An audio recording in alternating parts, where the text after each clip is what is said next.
Hey guys, welcome back to a brand new episode of PHT TV. Last week we covered the RP504C, and before I dive into the parasound amps, we spent a lot of time covering the RP6000s, the 8000s, and the RF7s. After that, we received a ton of questions and requests regarding center channels and what should be used to pair these units in a home theater as opposed to a two-channel setup.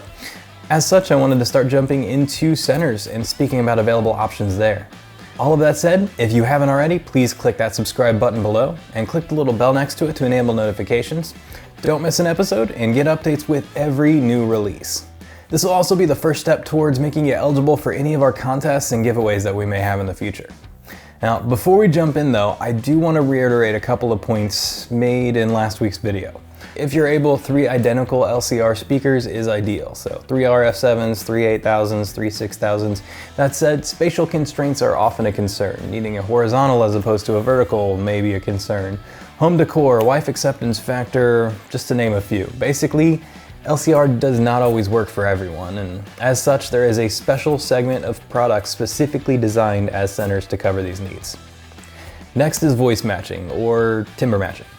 We get the question all the time here, and we covered it last week as well. Should I match all of my speakers with the same brands? Is it okay to mix and match speakers within the same brand or on different tiers and so forth? Basically, the concept is that speakers have a voice, just like you and I.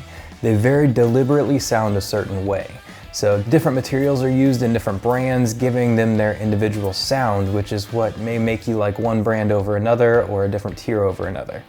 By changing and mixing and matching units, it's like 2 different people talking to you at different points in your listening area, as opposed to one constant, well-blended sound throughout, one voice. The reason I bring this up in a center channel is because this is where I find it to be the most important. It's significantly more noticeable when you have a mismatched LCR than if you have mismatched surrounds. Do your best to match your brands, do your best to match your tiers, your materials used in the speakers. As for this unit, the Klipsch RC-64III is designed to perfectly match with the RF7 IIIs. It is the biggest center channel that Klipsch offers at this time, and it will perfectly pair with your RF7 III's left and right channels in both appearance as well as sound. Let's go ahead and get this monster out of the box and we will see what we are working with. So we're going to cut a little bit sideways in order to avoid damaging any of the internal components. The first thing that we're going to pull out of the box is the RF7/RC-64III manual. It is a combined manual for both units, so it is the exact same thing that we pulled out of the RF7s. We are also going to have our feet. We have 6 rubberized feet in order to evenly distribute the weight on the center channel. Just going to toss that off to the side there.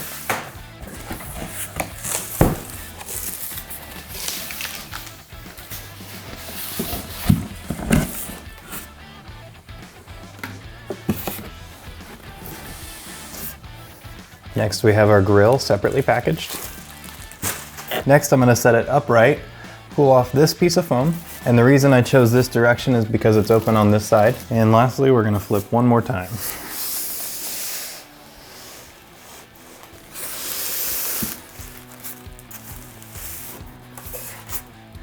All right, now it is out of the box. Let's talk a bit more about why you should or should not choose this unit for your home.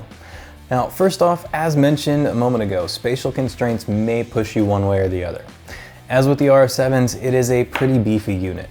With all the punch it packs, it needs those larger drivers. It needs more cabinet space in order to provide you that great sound that it does. Whether or not you have the space may play a part in this decision. The RC-64III is 8 inches tall, 35.8 inches wide, and 15 inches deep.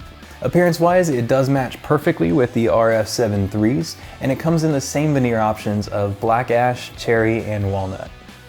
The magnetic grille to easily remove and show off those internal components. And as for the drive components, it uses 4 6¼ inch spun copper semi-metallic woofers and the same 1 3/4 inch titanium compression driver as in the RF7.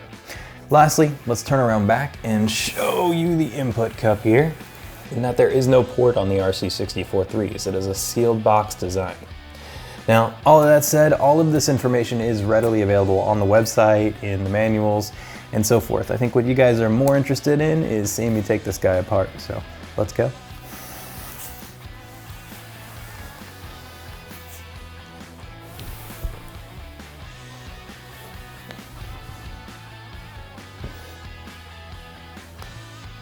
All right, first off, just like in all the other units, just like in the RS7s, just like in the RP8000s, we do have the rubberized horn.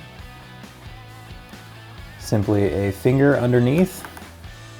You slowly pry off. You have these rubber portions here, and it actually sticks back in. So if you're looking to put this back in,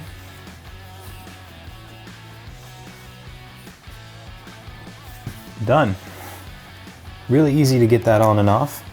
Now, as far as these screws go though, there are going to be there's going to be 8 screws holding in the horn. And as I mentioned in previous, if you want to use a drill on this, you are welcome to. My only concern is that when you're putting it back in, be very careful not to strip the units out.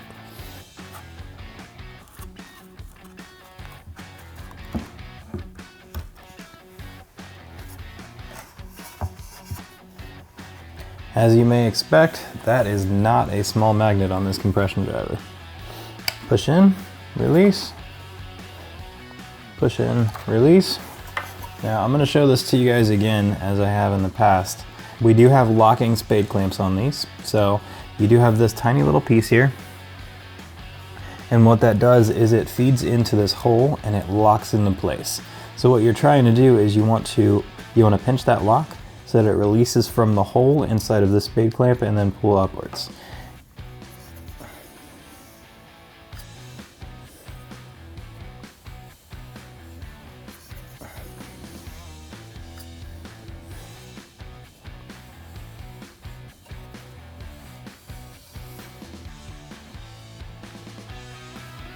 I'm going to set this off to the side and let's pull out a woofer.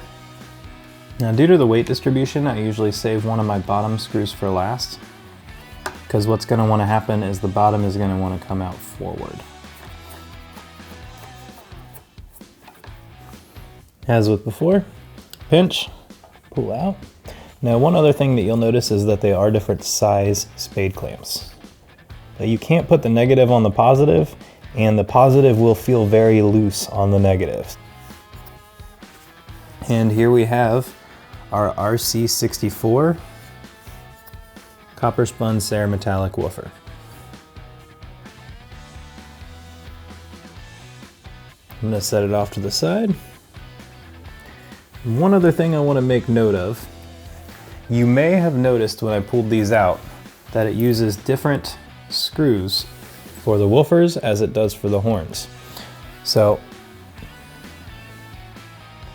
you'll notice that it actually uses a bolt on the woofers and a wood screw on the horn. The horn's not going to vibrate nearly as much, so it doesn't need something super crazy to hold it intact. On the back side of the woofer assembly, there's actually a nut that it screws into, so you can really lock in tight and make sure that there's no play or no issues holding that unit in. So that's why you'll notice two different, same head type anyways, but two different types of screws used in the assembly of the RC-64III. Now, I know a lot of you guys have requested that we take out the network, and I would love to, but essentially what we're going to do is we're going to save the networks for a completely separate show. And essentially what we have is that it is soldered to the board on the other side. So in order to remove the network, we'd actually have to remove all of the drivers so that we can pull it out separately. So for today, the last thing that I'm going to do is I'm going to bring back the 504C components, and you can see them side by side.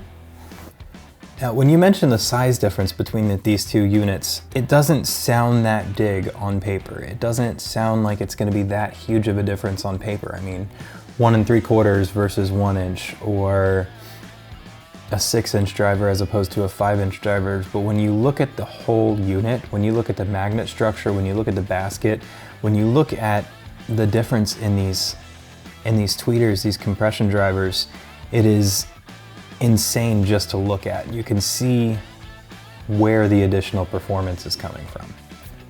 It's just all around a bigger and beefier unit.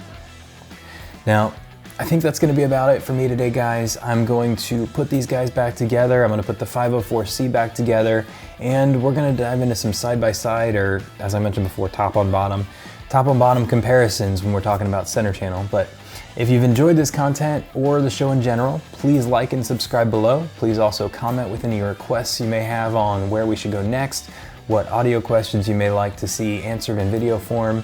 Thank you guys for watching. We'll see you again next week for another episode of PHT TV.